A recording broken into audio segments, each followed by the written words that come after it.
Hello बच्चों, स्वागत है आप सभी का universal total physics one session में। बच्चों आज हम सब पढ़ने वाले हैं स्थिर वैद्युतिकी का ऑब्जेक्टिव क्वेश्चन बच्चों जो सेट नंबर 4 है। उम्मीद है कि बच्चों आप सारे ऑब्जेक्टिव जो सेट नंबर 3 तक है अच्छे ढंग से बच्चों आप क्लियर कर चुके होंगे बच्चों, और आपको मजा भी आएगा बच्चों करने में। और हम पहले ही बताए थे बच्चों कि अगर सेट 5 तक आप स्थिर वैद्युतिकी का ऑब्जेक्टिव का अच्छे ढंग से क्लियर कर लेते बच्चों, तो आपको बोर्ड एग्जाम में बच्चों स्थिर वैद्युतिकी से संबंधित कोई भी ऑब्जेक्टिव दिक्कत नहीं देगा बच्चों, आप 100% बच्चों बना लेंगे। लेकिन बच्चों हम आपको आप देख सकते हैं कि जो भी डिस्कशन कर रहे हैं बच्चों पूरा समझा के करवा रहे हैं, क्लियर अच्छे ढंग से करवा रहे हैं। इन्हें बच्चों ऑप्शन बता रहे हैं कि इसका आंसर ये, इसका आंसर ये, ऐसा नहीं बच्चों, आपको पूरा डिटेल में समझाने की कोशिश कर रहे हैं कि इसका आंसर ये क्यों हुआ। क्योंकि बच्चों इससे क्या होगा बच्चों, आपका कंसेप्ट क्लियर हो रहा है बच्चों, और जब कंसेप्ट क्लियर हो बच्चों तो आप कम क्वेश्चन भी बना करके आप बेहतर रिजल्ट बना सकते हैं। अगर रटेंगे बच्चों तो बहुत सारे क्वेश्चन भी बना लीजिएगा तो कोई इफेक्ट पड़ने वाला नहीं है, फिर भी आपके लिए नए ही क्वेश्चन लगेगा बच्चों। तो ये सेट नंबर बच्चों बहुत ही इंपॉर्टेंट है जो संधारित्र टॉपिक से संबंधित है, इसलिए बच्चों इस वीडियो को मिस ना करें, बढ़िया से इसको देखें और इससे संबंधित सारे कंसेप्ट क्लियर कर ले बच्चों।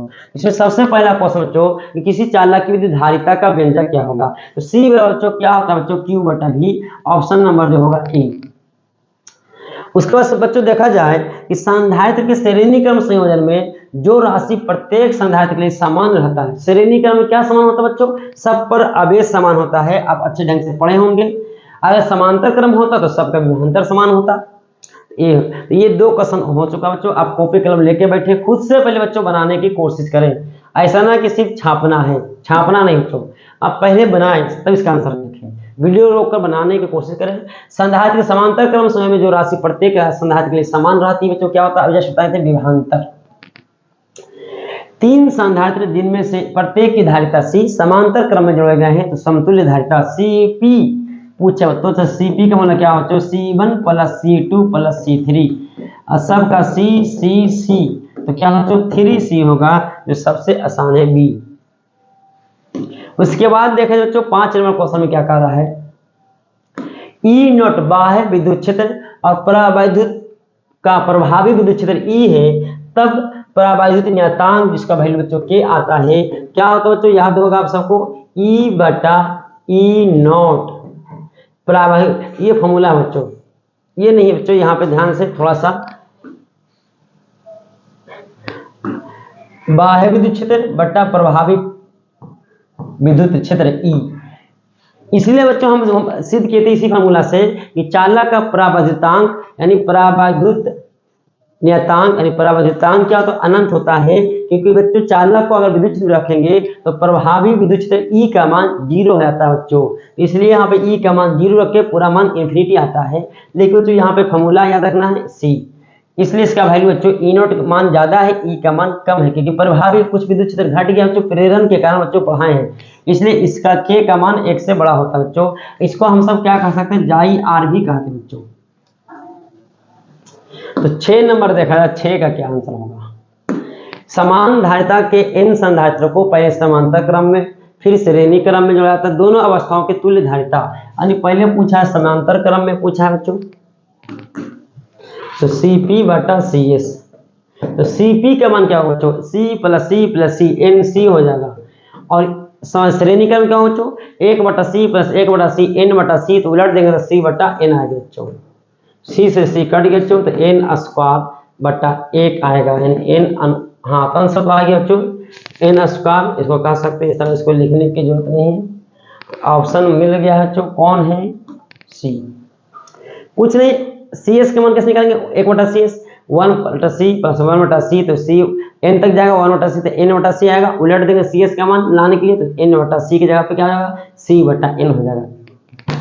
अब इस बताए थे बच्चों 3 संधारित्र जो सेट नंबर 3 में जाकर देख सकते हैं, दोनों संधारित्र जिनमें प्रत्येक की धारिता C श्रेणी क्रम में जो आता है उनके तुल्य धारिता, लीजिए बच्चों इसको सिखाई देते हैं। CS बराबर 1 बटा C + 1 बटा C, वहाँ n तक नहीं गए हैं, वहाँ पे n तक गए था 2 बटा C, उलट दिया जाए तो क्या होगा बच्चों, CS का मान क्या होगा बच्चों, C बटा 2।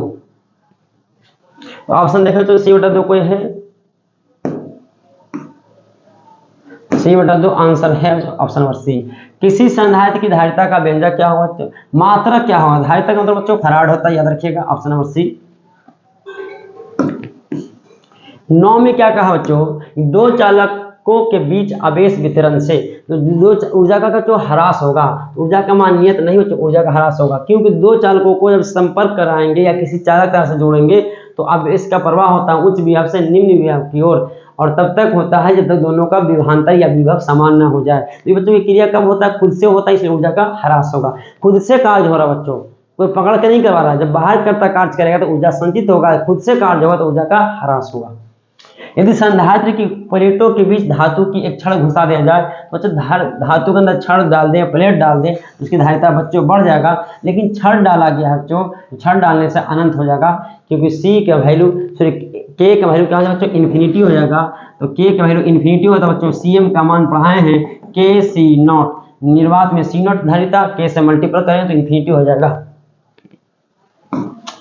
11 नंबर देखो बच्चों क्या है?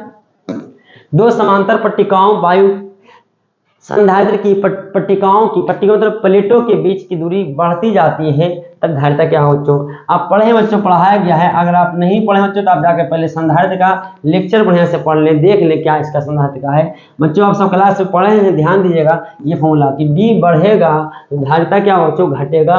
तो option number B. Van de Graaff generator एक मशीन है जो उत्पन्न करता उच्च वोल्टा, कहाँ बच्चों? कई lakh volt. Option number B. विद्युत धारिता का बीमा पूछा बच्चों, बीमा। तो बीमा के लिए जो फॉर्मूला होता है सी बराबर क्यू बटा भी। भी क्या है? तो क्यू मतलब आवेश बच्चों, अब भी को बोलते हैं डब्लू बटा क्यू, पढ़ाएं पहले। तो क्यू स्क्वायर बटा डब्लू, ये धारिता का फॉर्मूला है बच्चों। आप सब को बताएं बच्चों कि जब भी किसी भी भौतिक राशि का मात्रक या बीमा निकालना हो फॉर्मूला लिखेंगे। तो धारिता का फॉर्मूला आवेश बटा विभव, आवेश तो रहेगा, विभव का फॉर्मूला बच्चों पढ़ना है, या विभवांतर का कार्य बटा आवेश। आवेश ऊपर चलेगा तो क्यू स्क्वायर। अब यहाँ से बीमा लिखेंगे बच्चों, बीमा। तो बीमा में क्या होगा इसका? सी का बीमा की बात कर रहे हैं। क्यू का बीमा क्या होगा बच्चों? एटी। ए दिया है कि यहाँ एटी, एटी का होल स्क्वायर आवेश का। डब्ल्यू का होता है एम एल स्क्वायर टी के पावर -2। बच्चों यहाँ पे देखिए एम ऊपर जाएगा तो एम के पावर -1, एल ऊपर जाएगा तो एल के पावर -2, टी ऊपर जाएगा तो +2 और टी स्क्वायर तो टी के पावर 4 और ए के पावर 2। ऑप्शन कोई तो होगा बच्चों, ऑप्शन नंबर एम के पावर माइनस है, यहाँ पे एल के पावर -2, टी के पावर 4, ए के पावर, यहाँ मिस्टेक से कर दिया बच्चों, सही कर लीजिएगा। Option number A. किसी संधारित्र की धारिता व्युत्क्रमानुपाती होती है। धारिता क्या है बच्चों?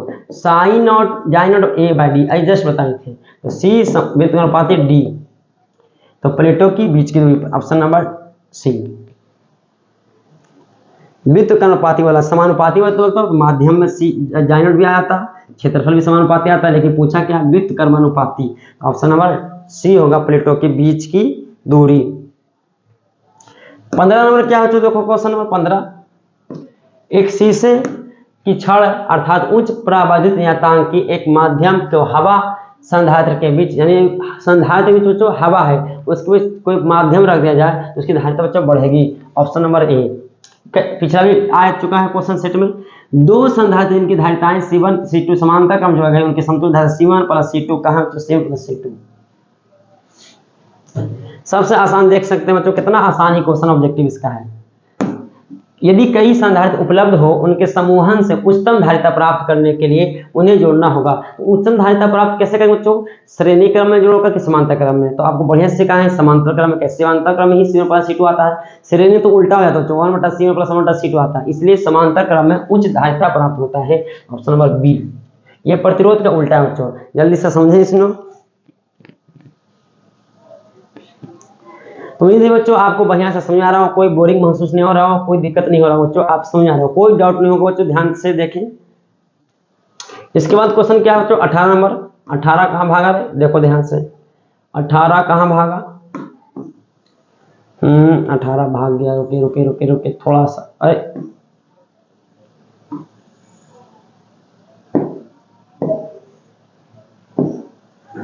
थोड़ा सा बच्चों ध्यान दें। 18 कहाँ गया? खोजते हैं, आप भी खोजने की कोशिश करना। क्या खोजिएगा? आप नोट्स में देखें क्या पढ़ना है। एक समांतर प्लेट संधारित्र की प्लेटों के बीच अवरख, फिर बच्चों कोई ना कोई पदार्थ डाल दिया है, कन्फर्म धारिता बढ़ेगा। पतली प्लेट अब पतली प्लेट रख दिया बच्चों, तो क्या होगा, रख देने पर उसकी धारिता ऑप्शन नंबर है। फिर से रिपीट किया है, 4 संधारित्र में प्रत्येक की धारिता 2 माइक्रोफैराड हो और एक 8 माइक्रोफैराड का संधारित्र बनाने के लिए उन्हें जोड़ना होगा। तो बच्चों कैसे जोड़ेंगे, तो सब 4 को संधारित्र है, सबका माइक्रो धारिता 2-2 माइक्रोफैराड, तो कैसे जोड़ेंगे, इसका कुल धारिता 8 माइक्रोफैराड आएगा। C1 plus C2 plus C2 plus C4 यानी 2 प्लस 2 प्लस 2 प्लस 2 करेंगे, यानी समांतर क्रम में जोड़ेंगे बच्चों, तो समतुल्य धारिता 8 आ जाएगा। तो ऑप्शन नंबर सी। कितना आसान है बच्चों, देख सकते हैं। 20 में क्या कहता है बच्चों, 20 में देखें क्वेश्चन, किसी वियोजित चालक, वियोजित मतलब सिंगल, को विद्युत रोधित आवेशित चालक के निकट, सिंगल चालक को किसी विद्युत रोधी आवेशित चालक के निकट ले जाने पर बाद वाले चालक की विद्युत धारिता क्या बच्चों, बढ़ेगा, क्योंकि माध्यम में आ गया। जब भी माध्यम में आएगा बच्चों धारिता बढ़ेगा, कोई डाउट की बात नहीं, क्योंकि फॉर्मूला पढ़े हैं, C बराबर जाई नॉट A बटा D। माध्यम ये पढ़े, माध्यम की निर्वात होगा तो जाई नॉट, माध्यम होगा तो जाई आई टू जाई नॉट, विद्युतशीलता बच्चों माध्यम में बढ़ता है, इसलिए C भी बढ़ जाएगा। संधारित्र में K परावर्तित स्थिरांक का माध्यम हो तो हवा की अपेक्षा उसकी धारिता क्या हो बच्चों, K गुना बढ़ जाएगा। जैसे पढ़े C बराबर KC नॉट, ये माध्यम वाला बच्चों फॉर्मूला लिखे थे भी, तो K गुना बच्चों बढ़ जाएगा। तो 22 नंबर क्या बच्चों, देखें ध्यान से, यदि एक प्रोटॉन को एक दूसरे प्रोटॉन के नजदीक ले जाया जाता है तो उसकी स्थिति ऊर्जा, एक प्रोटॉन दूसरे प्रोटॉन के नजदीक ले जाएंगे, सोचे बच्चों क्या खुद से जाएगा प्रोटॉन प्रोटॉन एक दूसरे के निकट, तो नहीं सर, क्यों, क्योंकि दूसरे का प्रतिकर्षित करेगा, एक ही सजातीय आवेश से, जब सजातीय आवेश होता है तो दूसरे को धक्का देगा, इसका मतलब निकट खुद से नहीं आ रहा है बल्कि कोई बाह्यकर्ता कार्य कर रहा है, और जब भी बच्चों बाह्यकर्ता कार्य करेगा उस ऊर्जा संचित होगा, तो ऑप्शन नंबर क्या होगा, ऊर्जा बढ़ेगी। एक समांतर प्लेट संधारित्र में परावर्तितांक 6 वाला परावर्तित भरना है, प्लेटों के बीच की दूरी कितनी गुनी कर दे जाए कि धारिता पूर्ववत रहे, यानी पहले के जितना रहे उतना है, तो यानी कि माध्यम आने पर, तो यहाँ पे देखो बच्चों क्या है, फॉर्मूला क्या लगा देंगे, जाई हाँ KC नॉट, लेकिन C नॉट का मान क्या हो, तो ध्यान दीजिएगा, लो लिख देते हैं जाई नॉट A बटा D। अब इसका भी वैल्यू बच्चों कितना रहा है, तो यहाँ पे इसका आंसर जाई नॉट A बटा D डैश, तो यहाँ से 1 कट जाएगा बच्चों, इसलिए D डैश का मान जो आएगा D बटा K, उलट दिया बच्चों, उलट दी है। माध्यम के लिए बच्चों क्या आएगा, माध्यम लाए हैं तो कन्फर्म में धारिता बढ़ेगा, तो इसको जितना ही धारिता रखा जाए, धारिता चेंज ना हो, तो क्या करें, माध्यम आने से धारिता बढ़ा है तो इसको क्या करेंगे, प्लेटों के बीच की दूरी क्या करेंगे बच्चों, बढ़ा देंगे, जैसे प्लेटों के बीच की दूरी बढ़ाएंगे धारिता फिर से बैलेंस हो जाएगा। तो यहाँ पे देख सकते हो बच्चों क्या कर रहे हैं, D डैश, यहाँ पे K, तो यहाँ पे उलट देंगे, यानी पहले तुलना में D बटा 6, यानी पूर्व धारिता कितना गुना कर देना पड़ेगा। थोड़ा सा एक बच्चों एक सेकेंड ध्यान से, कोई मिस्टेक नहीं होना चाहिए यहाँ पे को। अब यहाँ पे समझ बच्चों,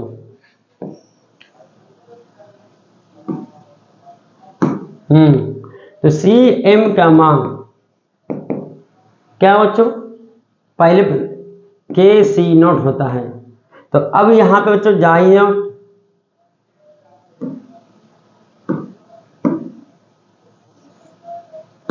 सॉरी बच्चों प्रश्न से ये कहना चाह रहा है, आराम से समझो, कोई जल्दबाजी बच्चों, हम चाहेंगे तो ऑप्शन में टिक लगा के सकते हो बच्चों, लेकिन टिक लगाने से आपको कंसेप्ट क्लियर नहीं होगा बच्चों। जो माध्यम की धारिता है वही बच्चों निर्वात का है, इसलिए तो कह रहा है कि माध्यम लाने पर उसकी धारिता कितना है, पूर्ववत बनी रहे, तो C बराबर C नॉट होगा। लेकिन यहाँ पे बच्चों फॉर्मूला क्या पढ़े हैं, K जाई नॉट A बाई D माध्यम के लिए, लेकिन D बच्चों D डैश, यहाँ पे क्या बच्चों जाई नॉट A बटा D, तो जाई नॉट कैंसिल हो गया।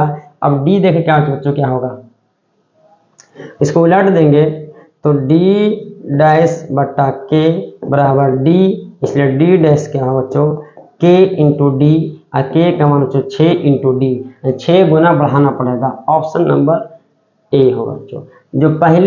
जो पहले धारिता है वही माध्यम का धारिता है, लेकिन माध्यम का धारिता का फॉर्मूला क्या लगाइएगा बच्चों, जाई नॉट A बाई D नहीं लगाइएगा, K जाई नॉट A बाई, लेकिन D नहीं बच्चों D डैश, लेकिन यहाँ पे जाई नॉट A बाई पहले वाली दूरी D, तो अब कंपेयर करना कि पहले D था अब दूरी D डैश हुआ, तब कितना हुआ D डैश पहले का 6 गुना। ये दूरी बढ़ा देंगे, आप पहले से भी पता है कि जब प्लेटों के बीच की दूरी बढ़ाते हैं तो उसकी धारिता बच्चों घटता है। लेकिन माध्यम आ गया तो माध्यम से धारिता बढ़ा, लेकिन दूरी बढ़ा दिए तो धारिता फिर घट के बैलेंस यानी पूर्ववत पहले वाला ही रह गया।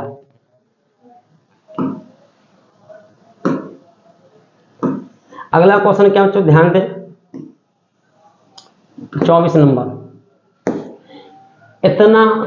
इतना के दो संधारित्र श्रेणीबद्ध में इसके संयोजन सिरों पर 1200 वोल्ट का विभवांतर आरोपित किया गया है, तो 2 माइक्रोफराड वाले संधारित्र का विभवांतर क्या होगा। देखो बच्चों डायग्राम थोड़ा सा देखेंगे समझ में आ जाएगा। इसके संयोजन पर 1200, यहाँ बच्चों 2 माइक्रोफराड है, ये बच्चों 3 माइक्रोफराड है। कितना वोल्ट से जोड़ा गया बच्चों, 12 वोल्ट से जोड़ा गया है। तो पता 2 माइक्रोफराड वाले संधारित्र पर विभवांतर निकालना है। तो बच्चों हम सबको पता है कि श्रेणी क्रम में दोनों पर आवेश क्या होगा बच्चों, समान। तो पहले सबसे पहले क्या निकालेंगे बच्चों, CS निकालेंगे। यहाँ पे देखिए इसका सोल्यूशन क्या कर रहे हैं, तो CS कैसे निकालेंगे, तो हम पढ़ाए थे C1 गुना C2 बटा C1 प्लस C2। कम ये कहाँ से आ रही है सर, तो 1 बटा CS को लिख सकते हैं 1 बटा C1 प्लस 1 बटा C2, वहाँ से लघुत्तम लीजिएगा तो CS का मान C1 C2 बटा C1 प्लस C2 आ जाएगा। तो यहाँ पे 2 गुना 3 बटा 2 प्लस 3 5, 6 बटा 5 माइक्रोफराड। अब बच्चों यहाँ पे थोड़ा सा देखते हैं, उसको इतना उतार लेना है। अब उसके बाद ये देखिए अगला डायग्राम क्या होगा इसका, यानी अब एक संधारित्र बन गया। अब एक कितना वोल्ट क्या है इस पर जोड़ा गया है। क्यों बच्चों एक संधारित्र किए हैं, इसलिए कि हमको पता चलना चाहिए कि इसमें वोल्ट कुल कितना आरोपित हो रहा है, यानी Q का मान निकालेंगे। Q का मान निकल जाएगा बच्चों, विभवांतर निकल जाएगा। तो पढ़ाएं तो इसका वैल्यू आ गया 6 बटा 5 माइक्रोफराड, और इसका आवेश भी उतना ही रहेगा बच्चों। दोनों संधारित्र को जोड़कर एक संधारित्र करेंगे तब भी उस पर उतना ही आवेश संचित होगा Q। अब बच्चा 1200 वोल्ट। तो बच्चों यहाँ पे से निकालेंगे Q का मान C इंटू V,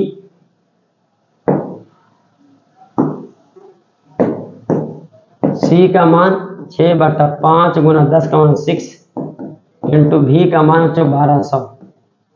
कटेगा बच्चों 5 दूनी 10, 5 24, 6 गुना 240 के पावर 10 के पावर 6। यहाँ से बच्चों Q का मान निकला है। तो अब यहाँ से देखिए किसका मान निकालेंगे। अब V का मान निकालेंगे, इसका V1 विभवांतर, इसका V2। तो V1 के लिए क्या करें बच्चों, Q बटा C, C1 कर देंगे। Q1 का मान आया है 6 गुना 240 गुना 10 के पावर -6 बटा C1 2 गुना 10 के पावर -6। ये कैंसिल हो गया, 2 तिया 6, 24 तिया 72, 720 वोल्ट। कोई ऑप्शन आ रहा हो तो देख ध्यान से, 720 वोल्ट। 5 दूनी 10, 5 चौका 20, ठीक तो आया बच्चों। 6 गुना 240 आया है, तो 6 गुना 240 को बटा में 2 किए हैं, तो 2 तिया 6, 3 24 तिया 72। तो आंसर इसका ऑप्शन नहीं आया बच्चों, तो इसको सुधार लीजिएगा। इसका आंसर जो आएगा 720 वोल्ट। सिंपल सा है बच्चों, कोई दिक्कत नहीं है, हार्ड नहीं है।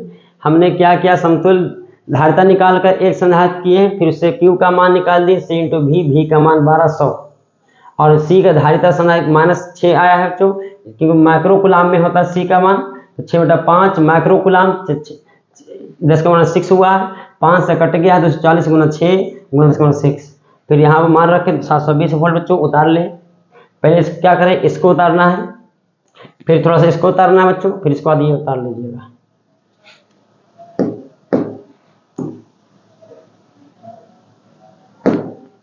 अगला, प्रत्येक R त्रिज्या तथा Q आवेश से आवेशित 8 बूंद को मिलाकर एक बड़ा बूंद बनाया जाता है। तो बड़े बूंद की स्थिति ऊर्जा क्या हो बच्चों, तो बच्चों बड़ा बूंद होगा तो हम बताएंगे ऐसे ऐसे 8 बूंद से मिलकर एक बड़ा बूंद बना है बच्चों। इसका त्रिज्या अगर R1 मानते हैं, इसका त्रिज्या बच्चों R2 होगा। इस पर आवेश Q1 मानते हैं तो इस पर आवेश बच्चों Q2 होगा। इसकी स्थिति ऊर्जा U1 मानते हैं बच्चों तो इसकी स्थिति ऊर्जा U2 होगा। अब संबंध लाना बच्चों क्या है, स्थिति ऊर्जा के बीच। तो सबसे पहले बच्चों क्या करेंगे, आयतन निकालेंगे। तो इस बड़े बूंद का जो त्रिज्या जो होगा वो क्या होगा, 4/3 पाई R2 का Q, और एक छोटे बूंद का त्रिज्या क्या होगा बच्चों, 4/3 पाई R1 का Q, लेकिन कितना बूंद से मिलकर बना बच्चों, 8 बूंदों से, तो इसलिए 8 हो जाएगा। 4/3 पाई कैंसिल हो जाएगा बच्चों, तो R2 Q बराबर आएगा 2R1 का होल Q। देखिए 8 को लिख सकते 2 का Q, इसलिए बच्चों R2 क्या मान आ गया, यानी बड़े बूंद की जो त्रिज्या है बच्चों, एक छोटे बूंद की त्रिज्या का दोगुना आ गया। तो स्थितिज ऊर्जा कितना गुना होगा बच्चों, तो यहाँ पे देखें U, यहाँ U1 क्या होगा बच्चों, U1 का मान तो बच्चों K Q, स्थितिज ऊर्जा। तो बच्चों यहाँ पे क्या होगा, स्थितिज ऊर्जा छोटे बूंद क्या होगा, तो बड़े बूंद की स्थितिज ऊर्जा। देखो तो क्या होगा यहाँ तक,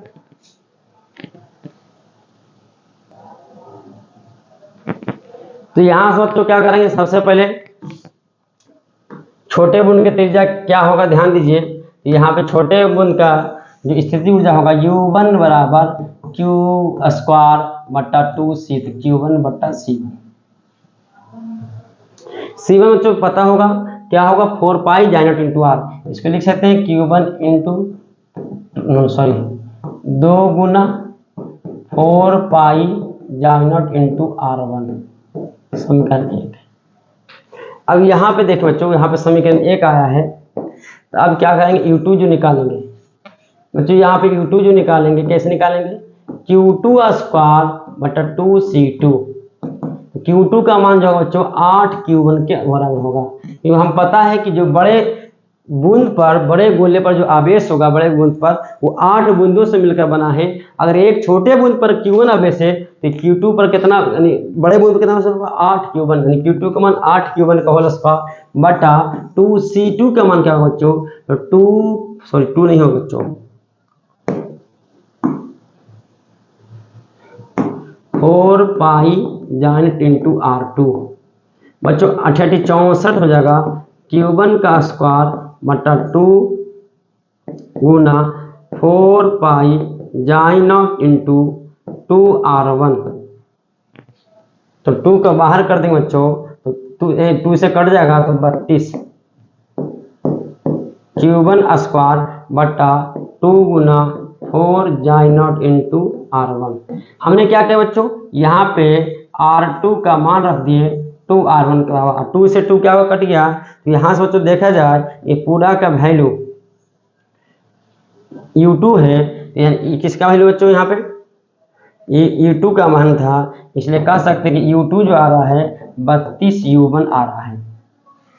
ये मान कहाँ से रखे बच्चों, समीकरण 1 से। तो सिंपल समझो, आप घबराने की बात नहीं, सर कहाँ से लिख रहे हैं, कोई दिक्कत नहीं है बच्चों। हम सबसे पहले क्या किए, आपको क्लास में समझाया था, अगर बच्चे आप नए हैं तो ध्यान दीजिएगा कि छोटे बूंद का त्रिज्या निकालने के लिए दोनों का त्रिज्या निकालना, सबसे पहले दोनों विभव का भी तुलना करवा देगा, धारिता की भी तुलना करवा देगा बच्चों। इसलिए सबसे पहले क्या करेंगे, इस टाइप से क्वेश्चन रहेगा, छोटा बड़ा बूंद से मिलकर इतना बड़ा, 10 बूंदों से मिलकर 12 बूंद, 16 बूंदों से मिलकर बना एक बड़ा बूंद बना है। इस टाइप से क्वेश्चन जो होगा, तो पहले निकालेंगे दोनों बूंदों के त्रिज्याओं के बीच संबंध। तो कैसे निकालेंगे, बड़े बूंद के जो आयतन होगा वो छोटे बूंद के आयतन का जितना बूंद से मिलकर बना उससे मल्टीपल कर देंगे 8 से। तो यहाँ से R2 का Q जो 8 है, तो 2 इंटू R1 का होल Q, इसलिए R2 का मान 2R1 हो गया। त्रिज्याओं के बीच संबंध आ गया। अब ऊर्जा पूछा बच्चों, तो Q स्क्वायर फॉर्मूला पढ़ाए हैं, Q²/2C, तो यहाँ पे Q1² बटा 2C1। C1 धारिता बच्चों, तो गोले चालक की धारिता 4 पाई J0 इंटू R, यहाँ पे R1 होगा, समीकरण 1 मान बच्चों। अब U2 क्या होगा, तो Q2²/2C2, वही फॉर्मूला Q²/2C, लेकिन बड़े बूंद का स्थिति ऊर्जा निकाल रहे हैं, तो Q2²/2C2। Q2 क्या होगा बच्चों, जब बड़े बूंद पर जो आवेश होगा वो छोटे बूंदों पर आवेश का 8 गुना होगा, क्योंकि 8 बूंदों से मिलकर बना है, इसलिए 8 Q1 का होल स्क्वायर लिखे बच्चों।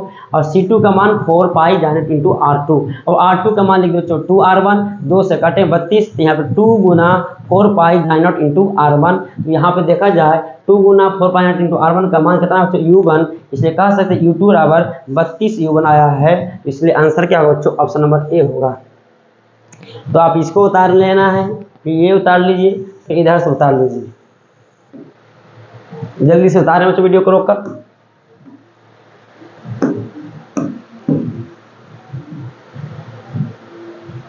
ले बच्चों, फिर से वो क्वेश्चन क्या आ गया, धारिता। तो अभी जस्ट बताए थे कि R2 कितना होगा, 8 बूंदों से मिलकर बनाया था 2R1। धारिताओं छोटे, हाँ, बड़े बूंद की धारिता प्रत्येक छोटे बूंद की धारिता से कितना गुना होगा।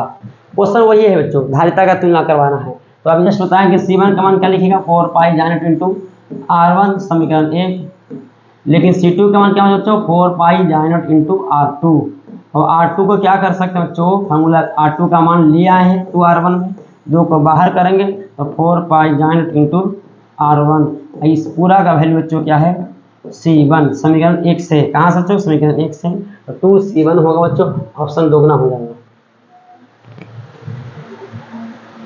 देख सकते हैं क्वेश्चन फिर से वही रिपीट किया है, जरूरी नहीं कि 8वें बूंद पूछेगा बच्चों। इन दो सुचालक गोले अलग अलग आवेशित करने पर बाद परस्पर जोड़ दिया जाए, दोनों गोले की ऊर्जा संरक्षित होगी, दोनों का आवेश संरक्षित हो रहता है। ऊर्जा और आवेश दोनों संरक्षित होगा, नहीं बच्चों ऊर्जा का तो ह्रास होगा, लेकिन दोनों का आवेश क्या होगा बच्चों संरक्षित होगा, ऑप्शन नंबर बी। ऊर्जा कुछ ह्रास हो जाएगा, इसलिए ऊर्जा संरक्षित नहीं रह पाएगा है। अब ऊर्जा ह्रास हो, चाहे वो उष्मा के रूप में हो चाहे किसी के रूप में हो, लेकिन ऊर्जा वहां से निकल गया, तो अब दोनों ऊर्जा का ऊर्जा अब संरक्षित नहीं रहा, लेकिन दोनों पर आवेश बच्चों क्या होगा संरक्षित होगा, ऊर्जा आवेश संरक्षण के सिद्धांत से।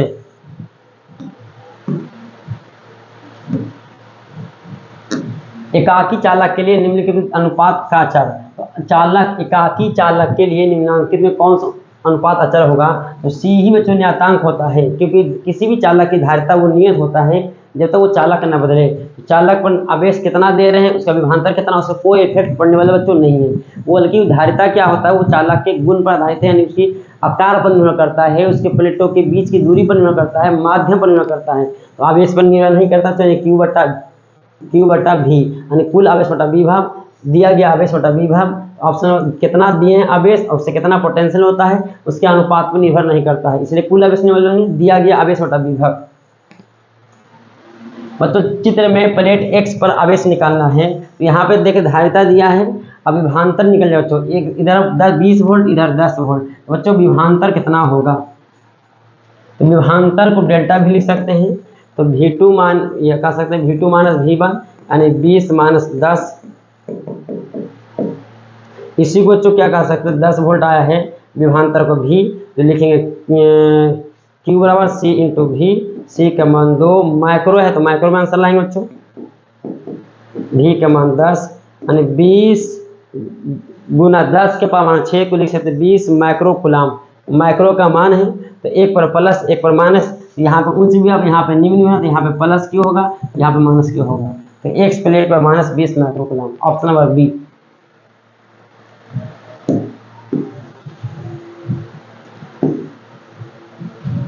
तीस में क्या आता है, ए बी बिंदुओं के बीच समतुल्य धारिता, बच्चों इस बिंदु और इस बिंदु के बीच निकालना है समतुल्य धारिता, तो देखा जाए कि जितना आवेश इसमें जाएगा उतना आवेश घूम के इसमें आएगा, ये दोनों संधारित्र जो श्रेणी क्रम में है तो इसको दोनों को जोड़कर एक कर दिया जाए,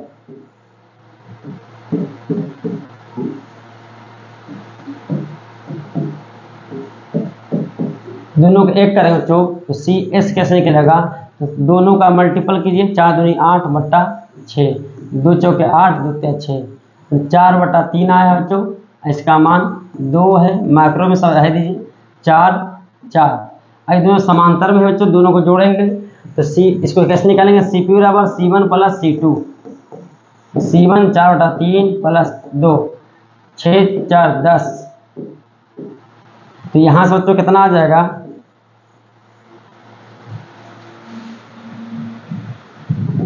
अगला डायग्राम अगर देखा जाए तो क्या हो बच्चों, एक डायग्राम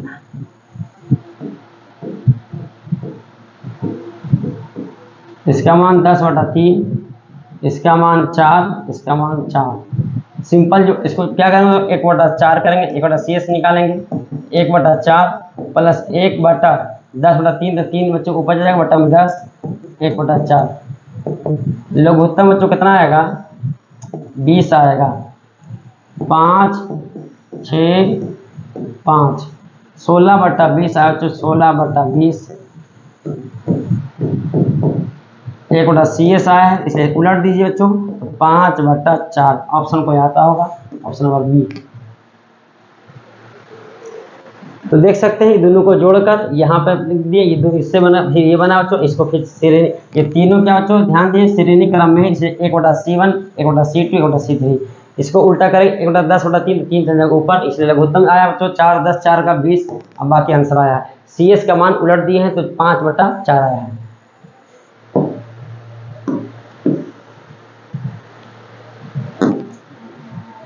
इसके बीच तो ये दोनों समांतर में तो 4 3 7। अब फिर बच्चों यहाँ पे कितना आ जाएगा 7 और श्रेणी में 1 बटा सी एस क्या आ जाएगा 1 बटा 7 प्लस 1 बटा 4। समांतर में सिंपल जोड़ तो लघुत्तम कितना है बच्चों 7 चौ 28 4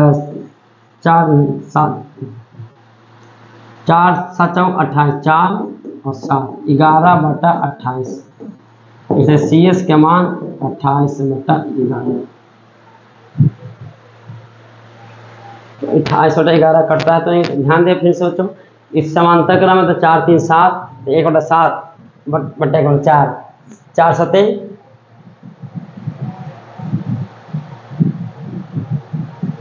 28 7 चौक 28 4 सते 28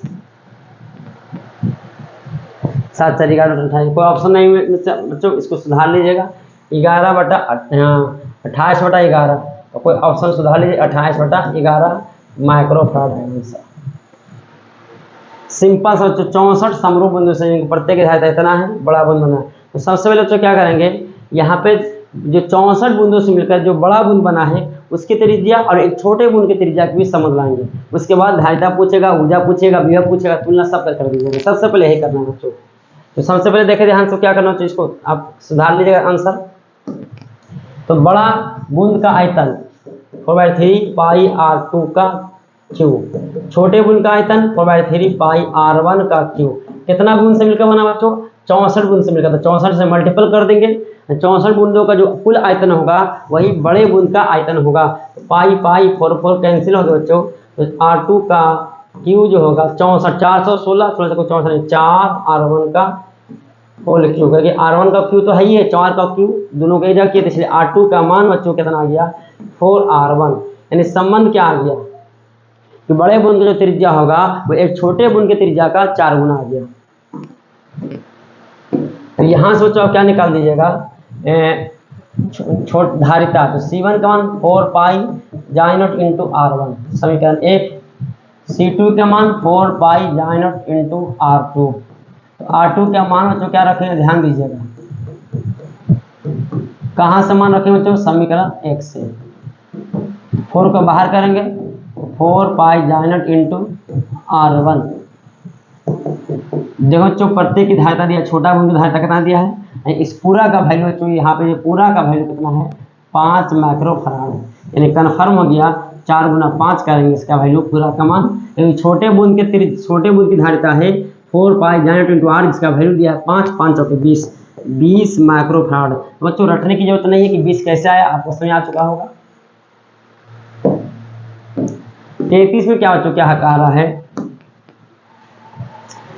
ये दोनों श्रेणी बच्चों, तो श्रेणी में होगा तो सी एस का मान दोनों का गुणनफल कर दिए 6 गुना 6, दोनों को जोड़ दिए 12 6 2 12 6 द्वितीय 6 3 माइक्रोफैराड। दोनों को जोड़ा 3 और 3 और 6 9, ऑप्शन नंबर सी। ये दोनों को जोड़ के बच्चों 3 आया है और 6 के समांतर होगा तो 3 + 6 9, सिंपल सा। 34 से देखें बच्चों क्या है, 34 नंबर थोड़ा सा लंबा है लेकिन ध्यान दीजिए। इतना के दो संधारित्र को श्रेणी क्रम में जोड़ा गया है और उनके सिरों पर 1200 वोल्ट तो विभवांतर, तो सिंपल से वही क्वेश्चन बच्चों जो याद है आपको करवाए थे क्लास जस्ट अभी तुरंत इसी में, कि वहाँ 2 और 3 1200 जोड़ दिया गया है। ये 2 माइक्रोफैराड है, ये 4 माइक्रोफैराड है और कितना से जोड़ा गया है 1200 वोल्ट के बैटरी से जोड़ा गया है। तो कहता है कि 2 माइक्रोफैराड वाले संधारित्र का विभवांतर ज्ञात करें। तो सबसे पहले बताया बच्चों कि यहाँ पे दोनों आवेश क्या होगा क्यू, इसमें भी क्यू जाएगा इसमें भी क्यू जाएगा, दोनों को जोड़ दिया जाए तो सी एस का मान 4 दूनी 8 + 6 2 3 6 2 4 8 यानी 4/3। सी एस का मान निकल जाता तो क्यू का मान निकल जाएगा, लेकिन दोनों को जोड़ के 1 हो गया तो अब क्यू का मान क्या होगा। अब अगला डायग्राम अगर देखा जाए तो ऐसा डायग्राम होगा। अब इसमें क्यू सी एस 1200 वोल्ट, तो क्यू का मान सी एस इंटू भी, तो सी एस का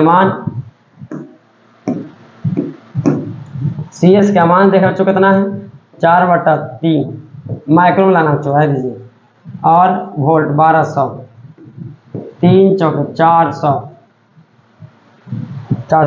1600 माइक्रो कूलाम।